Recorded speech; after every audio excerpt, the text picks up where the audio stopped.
So பார்க்க போகிறது for in loop. இது சேம் ஃபார் லூப் உடைய என்ன வேலை செய்யுமோ அதே வேலை தான் பண்ண போகுது. ஆனால் அது எழுதக்கூடிய சின்டாக்ஸ் வந்து ரொம்ப சிம்பிளாக இருக்கும்.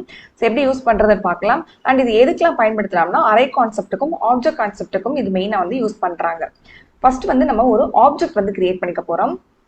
So var person equal to curly brace போட்டு நேம் கோலன் டபுள் கொட்டேஷனில் ஏ கமா ஏஜ் கோலன் 12. ஓகேவா?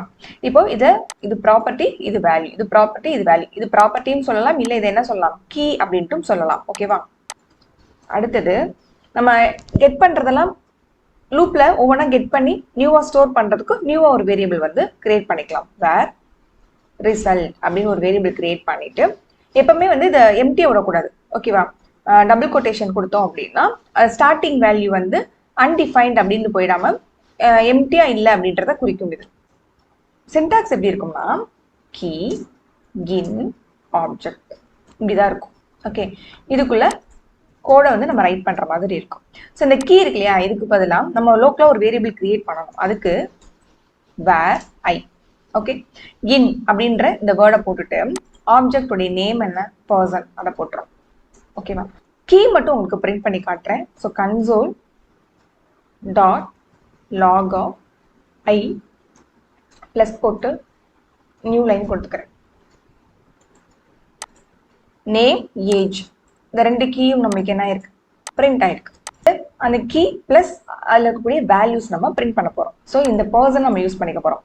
ஸோ ஆப்ஜெக்ட்ல வந்து அந்த வேல்யூஸை கெட் பண்றதுக்கு ரெண்டு விதம் இருக்கு.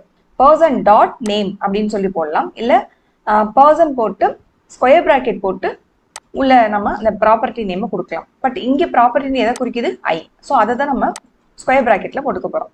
டபுள் கொட்டேஷன்ல ஒரு கோலன் வச்சு பிளஸ், ஸோ இந்த இடத்துல பர்சன் ஸ்கொயர் பிராக்கெட், இதுல வந்து ஐ. ஐன்றதை குறிக்கும், நேம் ஏஜை குறிக்கும். ஓகே, அதில் இருக்கக்கூடிய வேல்யூஸ் எடுத்து வந்து இந்த இடத்துல நம்மளுக்கு ஷோ பண்ண போதும். ஓகேவா? இங்கே பாருங்க, நேம் ஏஜ் ரெண்டுமே நம்மளுக்கு கெட் பண்ணி டிஸ்பிளே பண்ணியிருக்கோம். ஸோ ஃபார் லூப் பார்த்தோம்னா நம்ம கண்டிஷன் ரைட் பண்ணியிருப்போம். அதே மாதிரி ஐ பிளஸ் பிளஸ் அந்த நம்மளுடைய இட்ரேஷனை கொண்டு வரதுக்காக, இட்ரேஷன் மீன்ஸ் லூப் ஒவ்வொன்றா போயிட்டு ஃபர்ஸ்ட் இட்ரேஷன் கொடுத்தாதான் நேம் எடுக்கும், அதுக்கப்புறம் அடுத்த இட்ரேஷன்ல ஏஜ் எடுக்கும். பட் இங்க எதுவுமே கொடுக்க தேவையில்லை. கோடு பார்த்தீங்கன்னா ரொம்ப சிம்பிளா இருக்கும். ஸோ நம்ம உள்ள இருக்கக்கூடிய வேல்யூஸை கெட் பண்ணி டிஸ்பிளே பண்றதுக்கு இதை வந்து யூஸ் பண்ணிக்கிறாங்க. அப்படின்னா அரேஸ் கூட யூஸ் பண்ணிக்கலாம். சேம் என்ன பண்ணுங்க, பர்சன் இருக்கு. ஸோ இதுல ஸ்கொயர் பிராக்கெட்ல ஒரு ரெண்டு வேல்யூ கொடுத்துட்றேன். ஓகே, கமா 12 இந்த மாதிரி ரெண்டு இருக்கு. இதை ஜஸ்ட் இது சேம் அதே கோடு தான், இதே தான். ஓகேவா? ரன் பண்றேன். ஓகே, இங்க பாருங்க, இப்போ நான் ஐயை பிரிண்ட் பண்ணும்போது என்ன பிரிண்ட் ஆகுதுன்னா 0 இன்டெக்ஸ்ல என்ன இருக்குன்னா ட்ரிபிள் ஏ இருக்கு. ஃபர்ஸ்ட் இன்டெக்ஸ் அதுல வந்து 12 இருக்கு அப்படின்னு சொல்லிட்டு நம்மளுக்கு டிஸ்பிளே ஆகுது. இல்லை எனக்கு இந்த இன்டெக்ஸ் வேணாம்னா அப்படின்னா அதை ஜஸ்ட் டெலீட் பண்ணி டிஸ்பிளே பண்ணிக்கலாம்.